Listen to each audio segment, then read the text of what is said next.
Are the old ways a location reserved for women with land, gardens, or perfect little homesteads?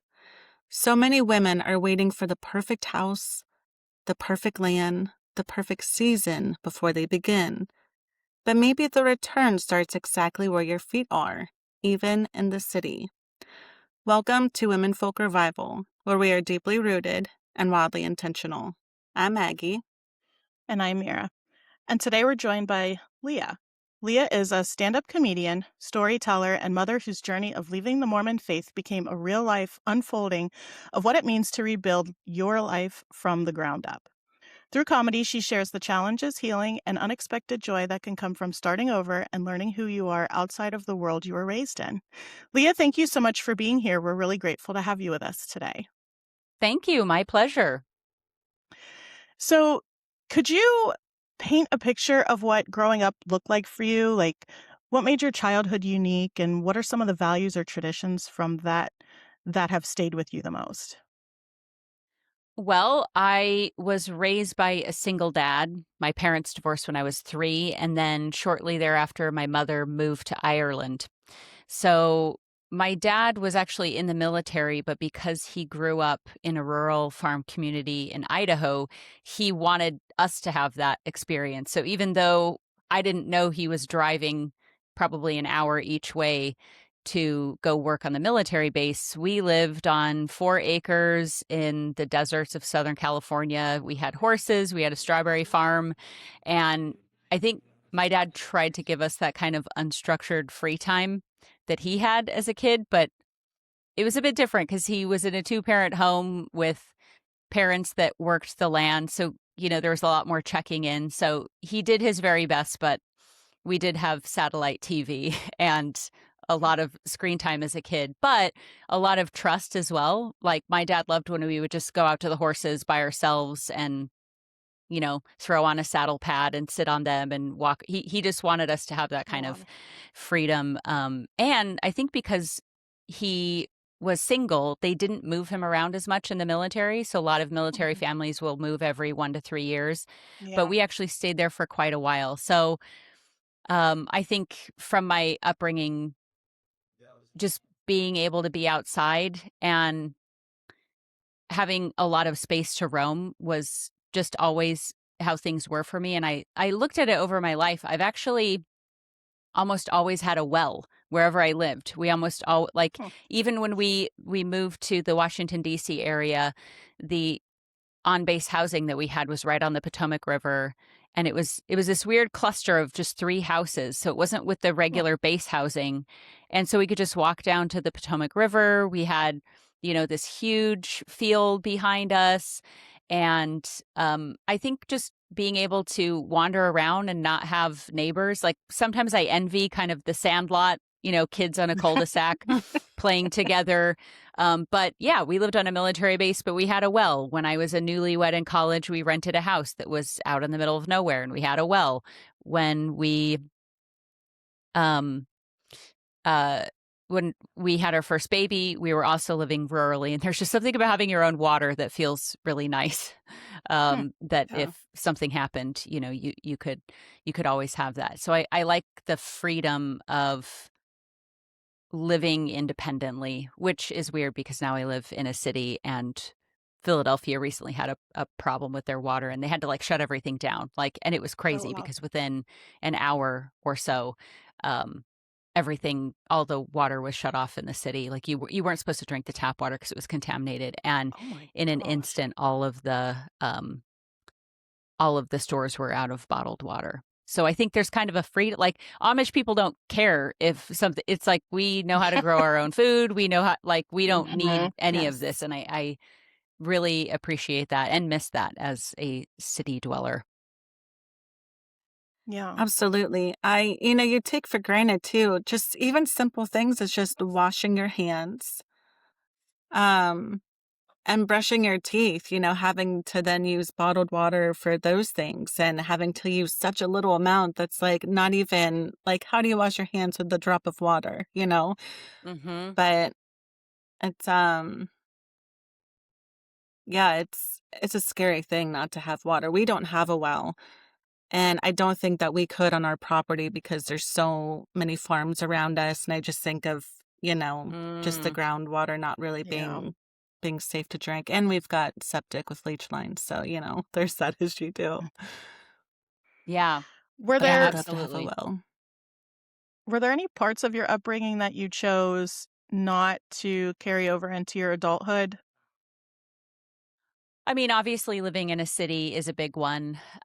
We talked about being Mormon, that I was a very devout member of the church. That's probably the biggest shift. But even when Mhm. I was Mormon, I was more of kind of the hippie Mormons. Um, I was much more granola about the way that I practiced it. So Yeah. I don't really relate to a lot of the Mormon reality TV show stuff with the Real Housewives, but the Botox and the tanning beds and all of that. That always Mhm. seemed it wasn't a good fit for me. I'll just say it that way. So I would say that I still feel like fundamentally the same person, but um I think especially in the ways of trusting your gut, Mormonism talks a lot about listening to the still small voice, which they would call Mhm. like the Holy Ghost or the Holy Spirit. But I tend to think of that now as intuition, and I think that's something that I was raised with, or at least that I clung to in Mormonism. That even though I don't practice that, I think that kind of gut feeling that this just doesn't. And trying to All right. trust that instead of like drowning it out. So I would say that I've kept that. I've let go of the kind of shame parts of it, um, the worthiness side of it, because there was the dark side of listening to your intuition was that you could only trust your intuition if you were living righteously. So Mhm. if you aren't keeping the commandments and doing the right thing, like they used to say when you're a teenager, the Holy Ghost goes to bed at midnight. So like if you went out on a date with somebody and it's like, well, it's 12:30, so I'm like, God doesn't go to sleep. I'm like, it's the middle of the day in Australia, like he's awake. But that idea that like you couldn't ask God for help, or maybe God would be slow to respond if you weren't ticking all the boxes. So I had Mhm. kind of I tend to extremes, and so I was very extreme compared to some people in the way that I practiced Mormonism, and I still, and I think this will probably come up. I still kind of have that tug with like being a mother, that you'll read something about like dyes in food or something. That's it. We're not, or like the pesticides that they put on strawberries, and you're like they're neurotoxins. And it's like we're never doing that. Or you'll read something about gluten, and so kind of this like purity complex sort of thing that I still struggle with, but I've chilled out a little bit and tried to find the middle way, that it's like, yes, these aren't Yeah. organic strawberries, but you know what, like with our income and everything, it's a trade-off. Yeah, we can spend a lot more to get everything organic, or we can kind of pick and choose and try to find the ones that tend to be the worst. And then Mhm. just trying to find that balance, because I felt like it was such a mental load to go to people's houses where they would give my kids snacks that I'm like, oh, those have tons of preservative. It's like, don't be that lady. Just it's fine.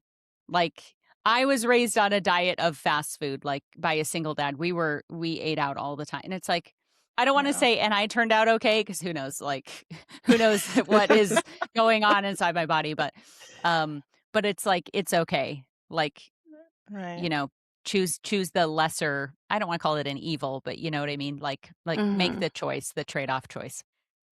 We just Absolutely. had a discussion like that with our one of our last couple of episodes where Maggie was like, "But it has like, it has this on it, and then you don't know where this is coming from." And I'm like, "You just got to trust your gut and intuition and pray to God."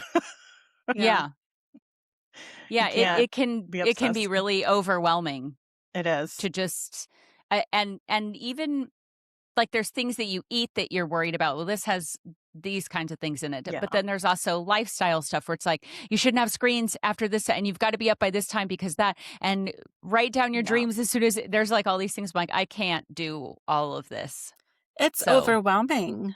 I mean, it's mhm. starting to It get is. to the point where, we're feeling like we just don't know how to live. How silly is that? Yeah, Yeah. it's like access to too much information It almost, is. you know? It Yeah. is. So you got to pick Yeah. what's right for your family and what's right for you Mhm. guys, and no one's going to be the same as anybody else. And that's what I love about this is I love hearing everybody's stories because someone else is going to be different and what works for them doesn't work for us. But it's nice to know that there's other people who are struggling with the same thing, but the way they Mhm. do it that works for them, that doesn't work for us. It's just like we're all living different lifestyles, but we're all Yeah. still choosing to slow down and be one with God and, do what's right with for our families. So, Mhm. Yeah. And Leah, having now lived, both in rural areas and now in the city, with so many people that are trying to return to some of the old ways, what are some traditional practices that you yourself have done and you can share with people that are living in a city to start, to start on that road, on that path to living more naturally and more traditionally? mm, Well, and I know not everybody has access to this per se, but one of the reasons that we chose Philadelphia was it is the most walkable city in the United oh, States. mm, So walking safely is quite easy here. I mean, oh, if you want to define safely, like, you know, people be crazy. Like it's I do have pepper spray, but in terms of getting outside and walking, it's not like there's a 7-lane freeway next to my house and it's like not safe to, it's fairly safe. We also chose a spot that's right next to a park. So I'm able to just sit in the grass, take off my shoes, earth, put my feet to the earth. We also chose a spot that had a tiny little backyard, but it's a backyard. It's a place to send the kids outside to get some green time more easily. But I think the thing that has been the easiest to implement in terms of resources, like it doesn't matter how much or how little money you have, really reducing screen time. I do something called landlining with my phone. It's just where you plug in your cell phone and it stays in a spot just like a landline would have been. So if I need to make a oh, call, I have to go there to do it. And so you I just like don't that. unplug it. You keep it in the same spot. You don't just always have it in your pocket. I read a lot more paper books rather than Kindles, Mhm, and just taking deliberate time to be quiet and to not have screens, going to bed earlier. And it can be harder in a city with the lights and the sounds and stuff keeping you up at night. But I think planning retreats out into nature doesn't have to be a big thing. Just mhm, pile the kids in the car true. and go to a state park and, trying to schedule in that green time because I do find I really miss being able to see the horizon. 'Cause there's Oh, just so wow. many buildings, and since we're not, like, Um, on a, 20-story apartment building, like, I can't there's just something about, like, I Yeah. need to be able to see. I don't know if that's, like, ancestral, like, we had to see if, like, a stampede was Yeah. coming or a warring tribe. Like, I don't know why I need to see the horizon to the level that I do, but, I find that going out into the woods regularly helps. So we have a trip scheduled in a couple weeks to be just totally off the grid. I shouldn't say totally. There's a Nice. refrigerator and it's like a little basic cabin, but no internet, no internet, no Wow. screens. Trying to let my kids be bored when they say I'm bored and you say, "Oh, that's good. Like yes. that makes you a more creative person." Like Wow. and I don't have like social media on my phone. Um, I disabled my Facebook. There's all kinds of I kind of have to have it for Mhm, comedy because that's how different bookers for shows contact you through Instagram. So if I don't have Instagram, I don't really get very much comedy work. But I have it blocked on my desktop. I can only use the like business management part of mhm, it. So I can't doom scroll. I can't click on stuff and get caught in that. So I think just pushing against the need to the feeling, the addiction of constantly being stimulated. And mhm, I think that's one of the things that naturally happens when you live in a rural place and you don't have screens. It's like you are bored. You do just walk around. You do walk in a mhm, field and pick up weird stuff, but when there's so many options. It's weird though because I feel like in a way we're kind of all equal in that people who live in rural communities can be just as addicted to their screens mhm. as in the cities, and I remember Sure. that shift as a kid when we would go to because we lived in Southern California, we would go to Idaho to visit my grandparents and spend the summers there, and I remember, like, everything seemed like 20 years behind. Like the clothes that people would like, the kids there weren't as fashionable. It was just like a slower way of living. Mm-hmm. And Idaho felt weird. But now, because we have Amazon, home delivery, all this kind of stuff, Yeah. in my day, you had to like order a catalog and send them a check in the mail to get like these remember cool that. new shoes or whatever. Yeah. And now you can Mm-hmm. just go on Shane and find some knockoff Nikes. So even when you visit really rural communities, they're dressing like everybody in a city is. There's not Yeah. really that. And so in the same way with Wow. screens, it's not like you can be just as connected to the pulse of what's going on in the world living in a town of 300 people. And so making the deliberate choice to be less city-ish or to take advantage of the good things of living in a city, like walking and meeting up, like that's been one of the greatest things if you are in a city. My kids can meet up with their friends really easily. Our school district is so small that all of their friends live within walking distance. And so we try to give them that autonomy. They say, we want to go to the playground. Like we trust them to walk there. And what time are you going to be? They don't have cell phones, but everybody else around them does. So if something happened, they could call. But we kind of wanted to give them that 1950s childhood of they walk themselves to school. They have little capture the flag or volleyball that they just do little quick pickup games with their friends. So I'm trying to get that kind of sandlot vibe while we're in That's great. without being in a cul-de-sac. I hadn't really thought about it that way when you were talking about how, back in the day when you would go to the country, life would seem so much slower and like in the past. And that isn't you can find some areas that are kind of like Remote. that, but really they're far and few between, and that's really sad. I Yeah. hadn't thought of it like that, but it's She so also hit the true. nail on the head when she was talking about that need for that stimulation like, it's amazing. Every person that we have spoken to on a podcast episode, it's like the same thing over again. That need to go outside and just put your feet on the ground and be grounding and just the need to slow down. And I love that idea that you have with, putting your phone on charge and making it like a landline. That's amazing. And so all of these things that you're bringing up is what we're trying to incorporate in, with Womenfolk Revival. Just slow down. And for some people, they might be overstimulated and overwhelmed by the thought of slowing down because they are constantly so fast paced. But, once you get into the rhythm, it really doesn't take much. And I did want to add, when you were talking about the catalogs that you had, how you had to order them. That was so much fun because you would have to wait for weeks for these things to come in the mail. Yes. Amazon, it's there in Delayed 2 hours. gratification.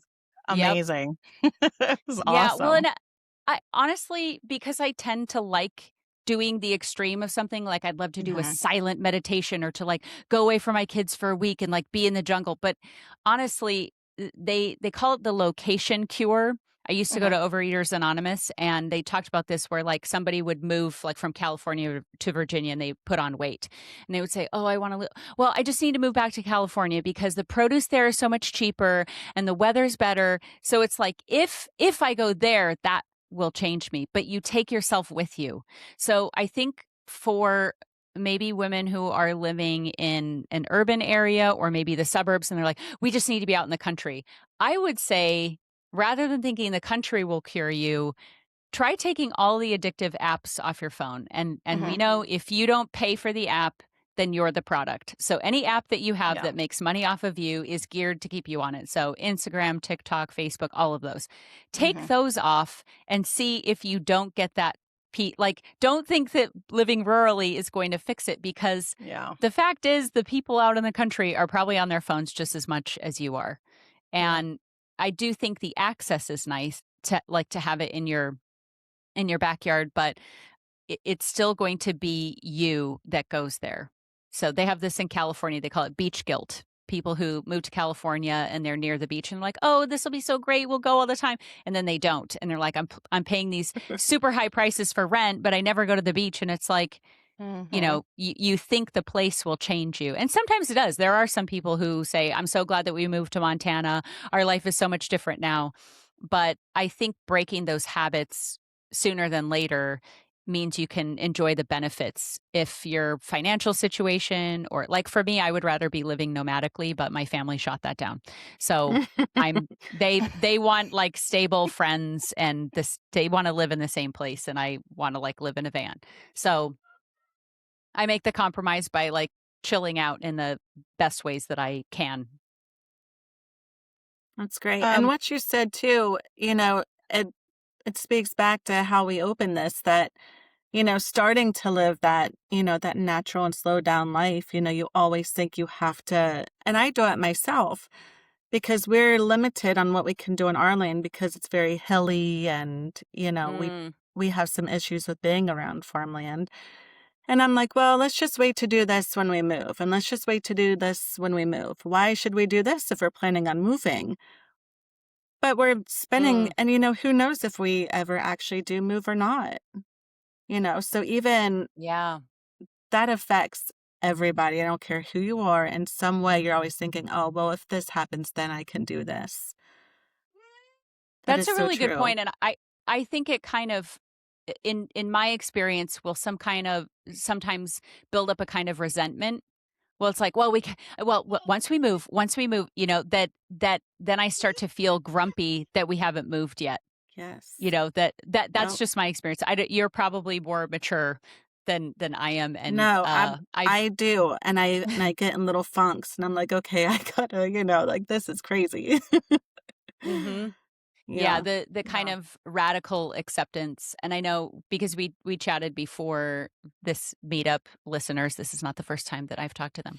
But I've really enjoyed reading Byron Katie's stuff, and it's called The Work, and it's a way for you to question stressful thoughts. Hmm. And some people might call it kind of radical acceptance, but that's kind of the thing, like with once we move. So you might take a stressful thought of like, I can't grow blueberries or whatever because we have too many hills, or I hate that the city doesn't let us blah blah blah blah blah. So then you go through that statement and you question it. Like there's four questions that you ask. So one of them is it true? Like, I don't like living here because I can't grow the stuff that I want. Is that true? Yes, it's true. Can you absolutely know it's true? Well, I mean, I guess I could try growing it in a pot in my well, I guess there is that guy who lives at the end of the road, and he said that. You're like, okay, maybe there is an outlet. And then you question, how do I feel when I believe the thought I can't grow anything out here? Well, I feel stressed out. I feel resentful. I'm angry because, we've only lived here this many years. And if we sell it, we're going to lose all this. And it gets really tight. And then you Hmm. ask yourself, who would I be without the thought? Yeah. Everything would be better if I moved. And it's like, oh, I'd be happy. That's like always the answer. It's like all the stressful thoughts that you have. If you couldn't think the thought, if you had a brain injury and the part of your brain that has that thought was damaged and it could never be revived, well, yeah, I'd be happy. Ignorance is bliss. So I don't know if that helps at all, but I definitely have my list of things of like, oh, counting down the days till my youngest is old enough. I'm like, y'all are out at 18. I don't care what, you could join the Peace Corps, you could live with it, relatives, but like I love you, but like I am putting off the things that I really enjoy doing. So then I just Yeah. try to find little ways to do it. Yeah. Yeah. What would you say is one thing that almost anyone could start doing this week? To start small, to start simple, and for them to be able to slow down. I definitely think taking off any addictive apps from your phone, because you can have them on a Yeah. computer. And Instagram specifically on the desktop is worse than the one on your phone. It doesn't Huh. have all the same functionality. It's like deliberately kind of frustrating because they want you on the phone. So I would say take off Facebook, TikTok, Instagram, Twitter, all of those. They do not have your best interests at heart. They are making you are working for free for a for-profit organization that is deliberately causing harm to all of humanity. So that's Yeah. like the easiest one. The landlining thing, I think, very helpful. I started doing some breath work stuff. I was a bit skeptical, but I was offered a free class by somebody who wanted to come on my podcast, and that was part of the deal, was that I would take the class so we could talk about it. And that felt incredibly ancestral. That felt really like I feel like I'm a pretty like healthy, healed person. But then You're just like, oh, what is this? Like, I'm a little baby. Like, what? Like, mommy, like but I'm like, all I'm doing is like hyperventilating. How does this work? So I really liked breath work, obviously meditation and reading. Reading is a great way to heal your brain.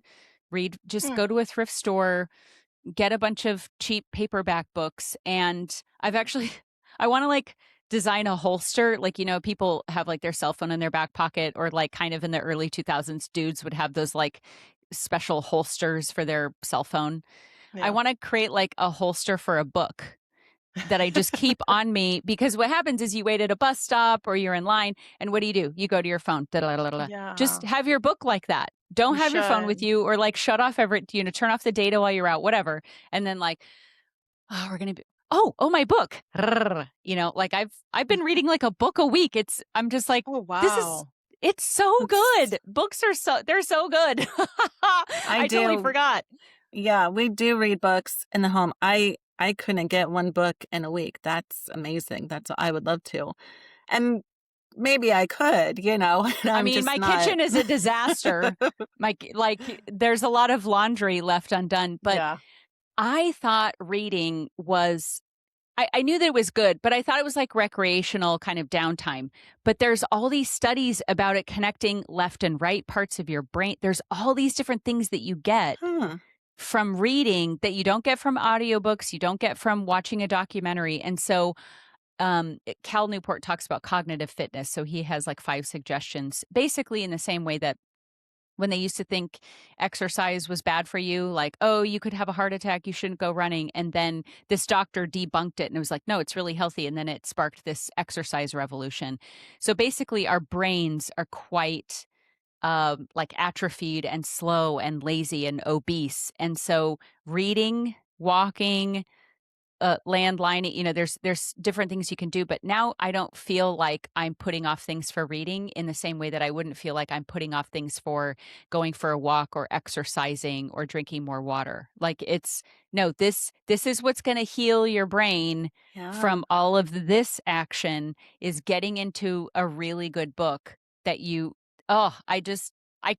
it sounds dumb to be like reading is amazing, but there's so many good books out there, and that you're helping yourself. Just imagine your brain doing sit-ups instead of, oh, I should be doing this. And then your kids see you reading. I love that when my kids come up the stairs and I'm reading a book. That's what's important. And sometimes I'll be reading and I'll look to see what time it is, and I'll pick up my phone. I can hear my kid coming up like, no, I actually am reading. Like, I don't want them to see me on my phone. I don't want that to be their memory of me hunched over like this. Right. Yeah, I love the thought of reading, and I will buy a good book and then I'm 2 pages in, and I don't know if it's because of my learning disability. I'm not going to use that as an excuse, but I just can't stay focused after 1 page. And I'm like, okay, I'm really going to get into this book. And then I start getting into it. And then all of a sudden I think, dinner needs to be made, or, oh, squirrel, I see a squirrel outside, or something else happens, even if I didn't have the kids around me. But I do make it a point for reading in our home. And one of our elders, she is so obsessed with books. She's reading chapter books. Like, I'm talking like 30 chapters, and the words are like this big, where I have to take my glasses off to see what she's doing. And she'll just bring her book out when the kids are playing in the middle of the living room, and she'll plop on the couch and she'll read her book. I'm like, oh, thank God. Like you said, you want your kids to see you read books. I want my other kids to see her reading that book so that they want to be encouraged to read books, because I really cannot stay focused. But like you said, I don't want to do it on Kindle either, because that's just more screen time for my eyes. I want to really get immersed in this book, but I just don't know how. So that's a challenge for me. If you want a suggestion, and yes, I do. I don't know if you do. I do, please. I completely relate, because when I started reading, I would fall asleep. The time that I would carve out was like before bed to wind down. So I had like Joe Dispenza, Breaking the Habit of Being Yourself, great book. That book and You Are the Placebo, I would read those, and like 2 pages in. I mean, it was great because I could just fall asleep. Like, it was almost like my Ambien, So I apologize if you are against AI, and I struggle with it as well. Okay. So I was curious about the opium wars in China because I think that our digital addiction is quite similar to any other kind of addictive substance. Mhm. Sure. And I wanted to see what was the lead up to the opium wars in China? How did they try to stop it? Like, and then to compare it to what we're experiencing right now. So I went on Claude and I said, I want a really good book about the opium wars. I want it to have facts in it, but I want it to be an easy read. I want it to be dynamic. And it's like, oh, here, Stephen Platt. Imperial Twilight. That one, it has all these awards. It reads, I didn't, because that's what I was afraid of. I want to learn about the opium wars. Yeah. And then I find something from some PhD that's like boring. And again, that like discouragement of, I got 2 pages into it and then I stopped. That totally happened with me. So if you know things that you're already interested in, you could plug that into Claude and you can even say, I just want short essays on them. Like, I don't want to commit to doing like just something where I can read 2 pages of an essay of some, like David Sedaris. He's an essayist. So that way you can just like start to get these little victories. Small. Yeah. Of something that's really easy. Cause Duh. I mean, it's what my midwife told me when I was pregnant, with my second. So my first came at like 37, 38 weeks. And then when I was pregnant with my second at 38 weeks, I'm like, okay. And then 39 weeks, I'm like, all right. And then 40 weeks, I'm like, okay, any day now. And I was losing my freaking mind. And so I talked to the midwife about it. I was like, oh, she said, just get into a really good book.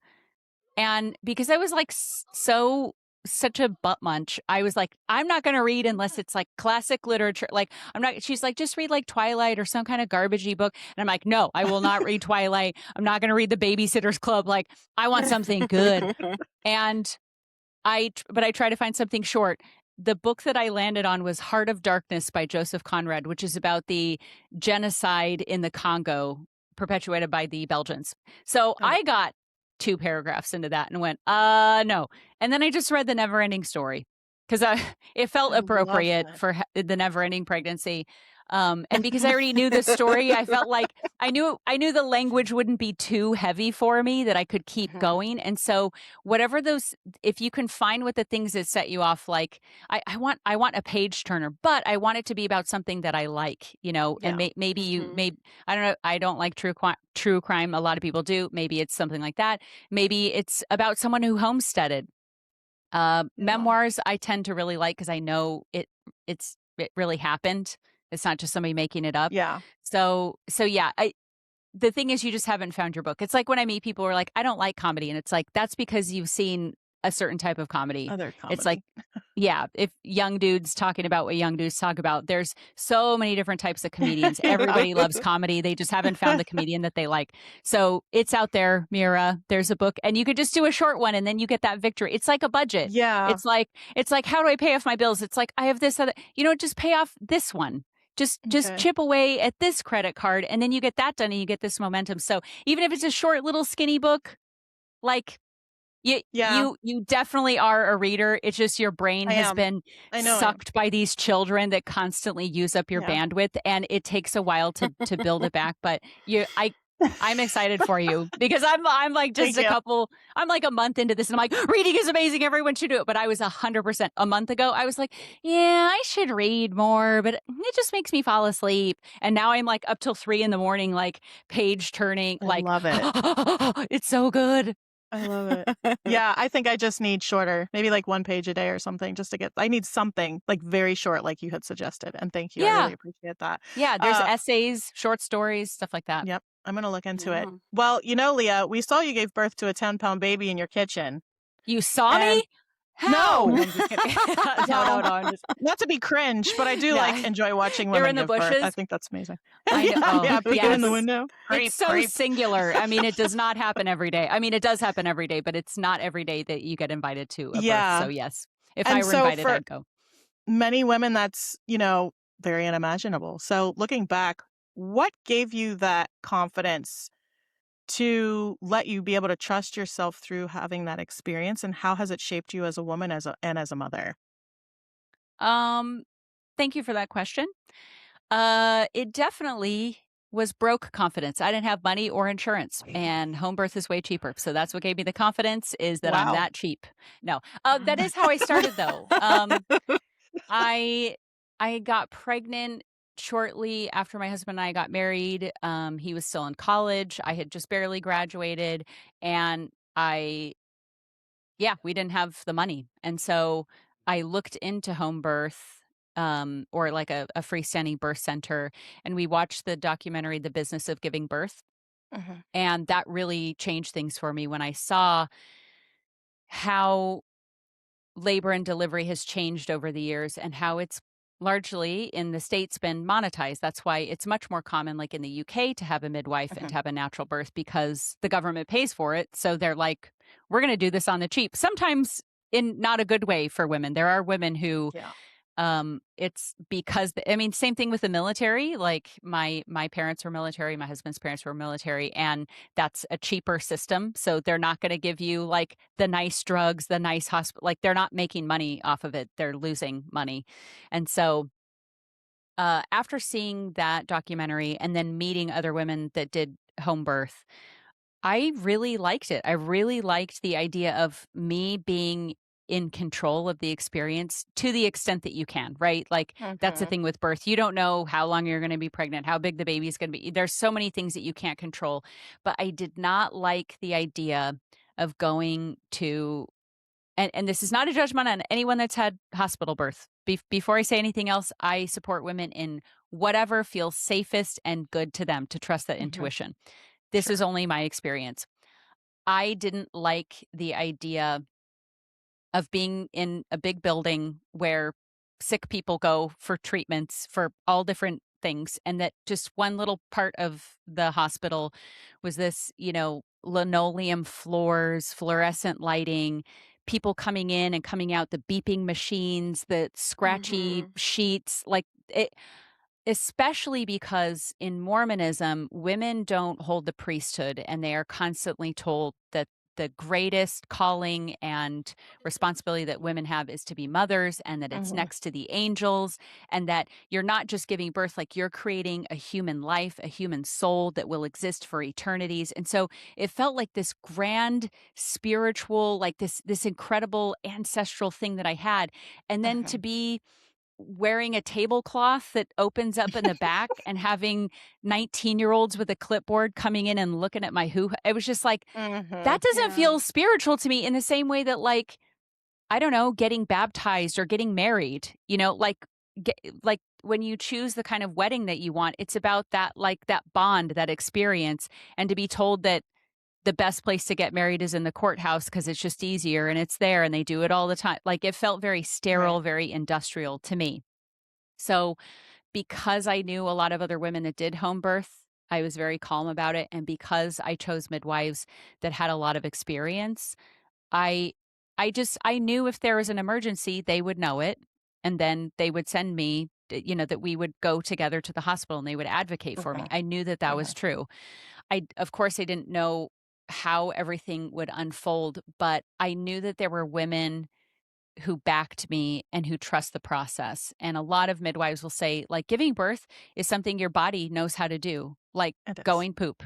Your body knows how to poop. You don't have to read books about it. You don't need to go to the hospital for it. Like, but because you've never done it before, it's like, like, I mean, think if the first Yeah. time you pooped, you were 12 years old, you'd be like, oh my gosh, what's going on? Like, it's I knew that being fearful about birth, no matter where it is, will make it worse. Fear Yeah. always makes things Yeah. worse. It does. Clinching, like whatever it is, whether it's being in traffic or giving birth or reading books, whatever it is, if we have a fear about it, it's going to make it harder. And so to have women who embraced birth, who didn't fear it, and who would support me was just such a beautiful experience. To be fair, like easily the hardest thing I've ever done in my whole life and super hard. And I've had my tubes removed. So it's not like I love it. Like I'm not one of those ladies who has like 12 kids. Cause like I know someone who loves being pregnant. It's my friend's friend. But then they have these babies, she's like, oh, I love being pregnant. And it's like, but now there's a person that we have to take care of forever. Like she could probably be a good surrogate for somebody because pregnancy is like very easy for her. She loves the process. For me, it was more like understanding my body and kind of Yeah. accepting that, okay, I can't bend down. Okay, my ankles are swollen. I can't roll over. Like it was sort of like, but so far, we haven't come up with an incubator that can make humans. So this is the only way to have a family. So I will like roll with this experience. Yeah. And the midwives that I had were just, it was so like, one of the midwives that I had with my second, she made me, sorry, my third, she made me a sitz bath from herbs from her garden. Like she had picked chamomile and all this different stuff and like Oh had it in my a little gosh. cloth bath. Yeah. So like after I had the baby, she's like, yeah, some of the swelling. Wow. And it's like, I just didn't want like a doctor that's like, okay, all right, well, we got to check you. It was like a sisterhood there.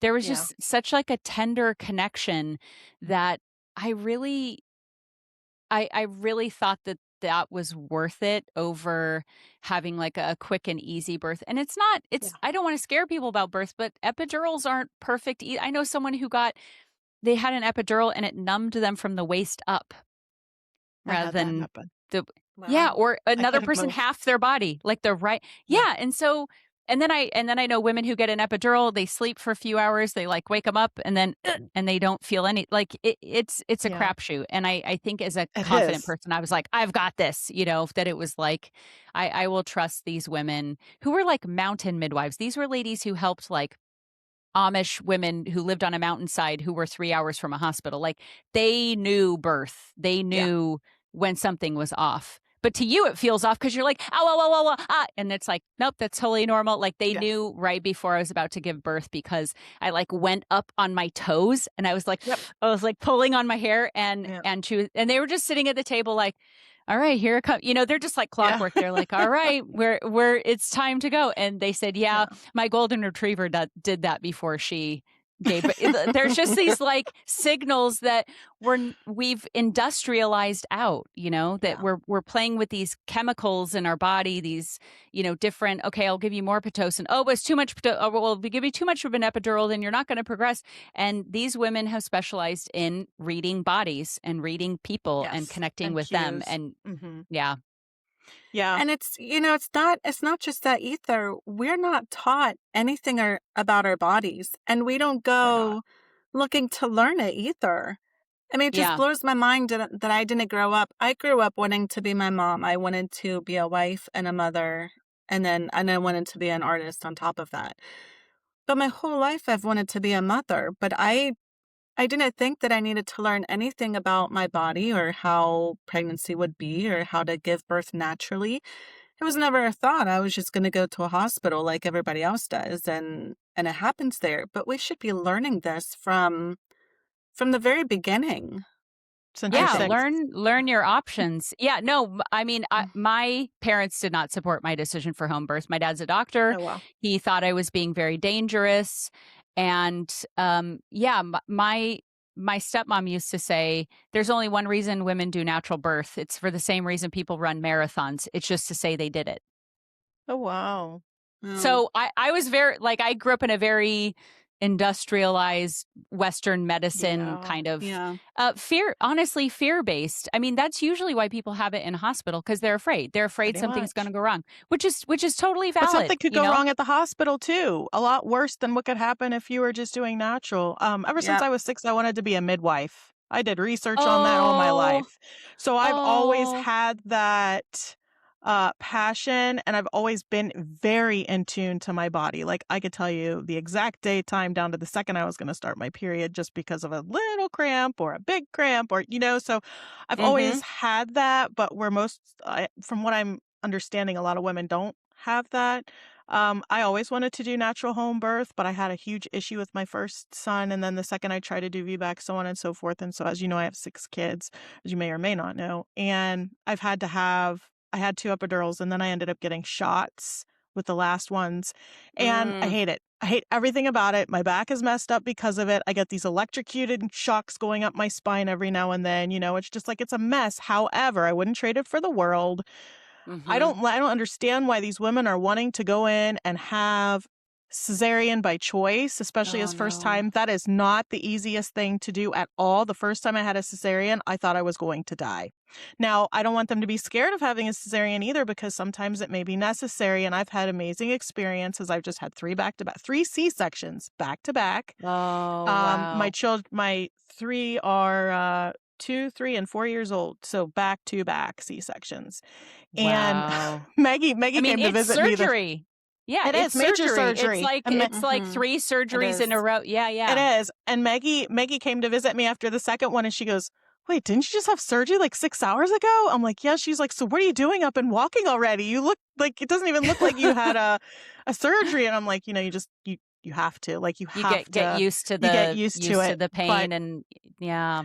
But what I also want to say real quickly is make the hospital your home. I had my incense, not my incense. I had my Mm. what was it? My Diffuser. essential oils going. Mhm. People would come in and say it smells so good in here, and I'm like, yeah, you got to make it your home. I had Yeah, my own don't be blanket. embarrassed because a lot of I women have are my like, own "Oh, it's pillows. like, no, this is your day. This is Bring your sheets. Bring your your bride pillows. day. Be a Mhm. bridezilla, Do a what you momzilla." So bring your home to the hospital so that it feels like Yeah. your own environment. Lights, pretend candles for ambiance, your own, Mhm. essential oils, but do your research because there's certain things you can't have around newborns. Bring your own Yeah, oils to rub, playlists.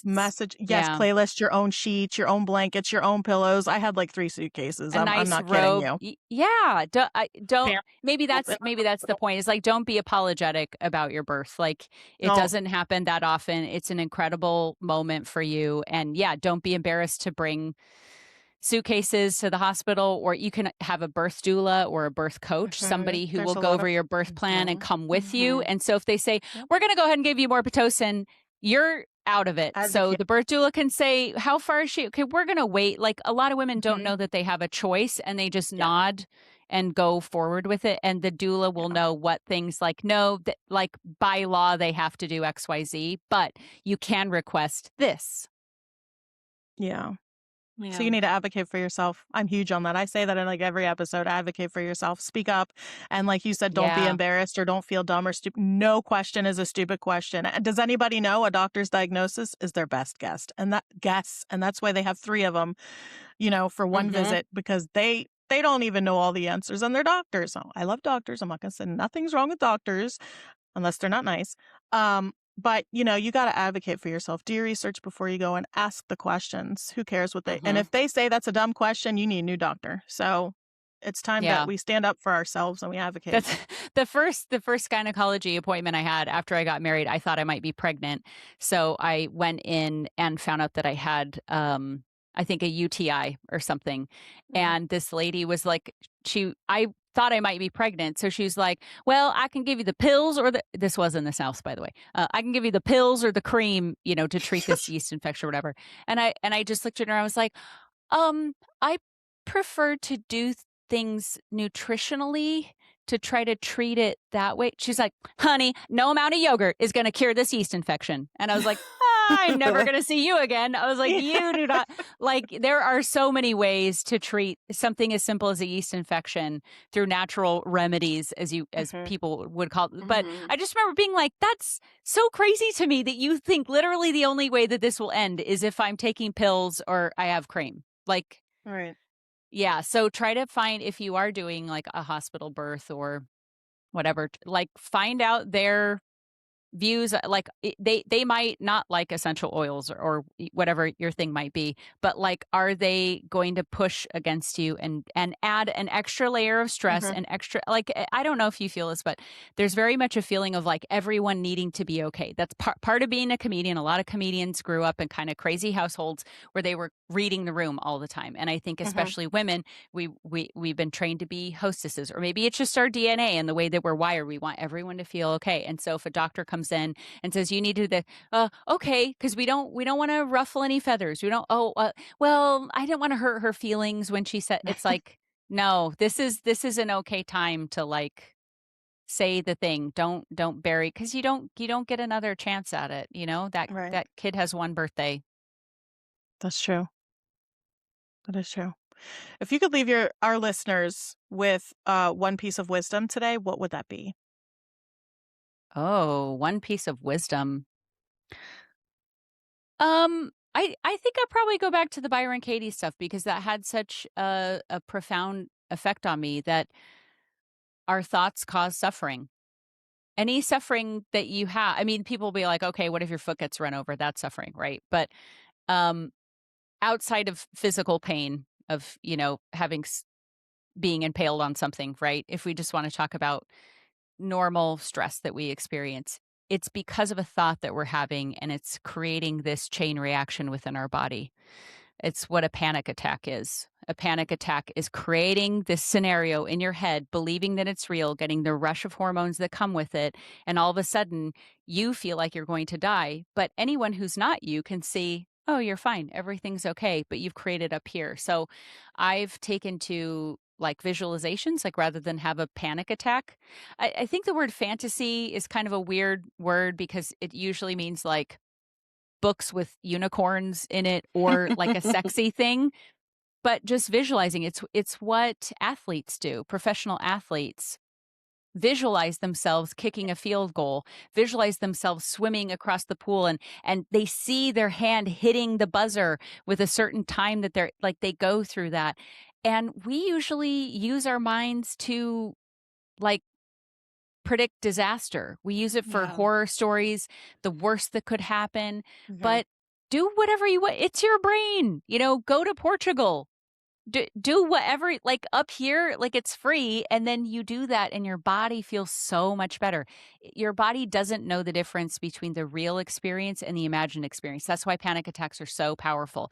It doesn't matter that you're actually safe. You've told your body that you're not. So it's physiologically reacting. So Yep. if you're struggling with something with your kid, like, oh, I don't want to have to confront them about, maybe you have a teenager and you're afraid to visualize it going well. Sit down with them, say it in the best way that you could, and then what's the best response they could have from it, and then you hug at the end and you feel visualize that instead of, oh, and then this is gonna like that's the energy that you're putting out there.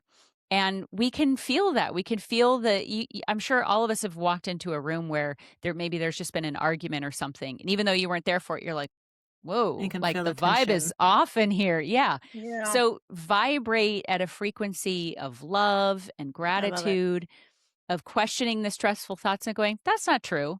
I mean, it feels true, but if it's not true in every single situation, it's not. Whether it's that guy's a jerk, is that true? No, they're not always a jerk. That means that person's never done anything good. Okay, yeah, that's not true. And just like talking yourself off a ledge and just into the arms of love. I don't know. That sounds hokey, but I don't know. I tell my kids all the time, like, yeah, I'm abundance. Your thoughts cause suffering. When they're like, oh, and I'm like, yeah, your thoughts are causing your suffering right now. Like you actually are okay right now. I can see that. But Promise. this is making you suffer right Mhm. now. Yeah. That's a great reminder for us all to take that step back and just be in that moment and, take that deep breath. So Leah, we thank you so much for sharing your story with us today. And we Yes, loved thank hearing your you. journey. And we're so grateful for your honesty, humor, and the reminder that it's never too late to choose a different path and build that life that feels true to who you are. If you'd like to connect with Leah, be sure to check out her YouTube channel where she shares her comedy and storytelling. We'll have all of her links waiting for you in the show notes below. Thank you so much for joining us today, Leah. And Thank thank you, you. everyone listening. If today's conversation encouraged you, made you smile, or reminded you that it's never too late to start again, we'd love for you to subscribe, leave a review, and share this episode with someone who could use the encouragement. Until next time, Stay rooted, stay wild. stay wild.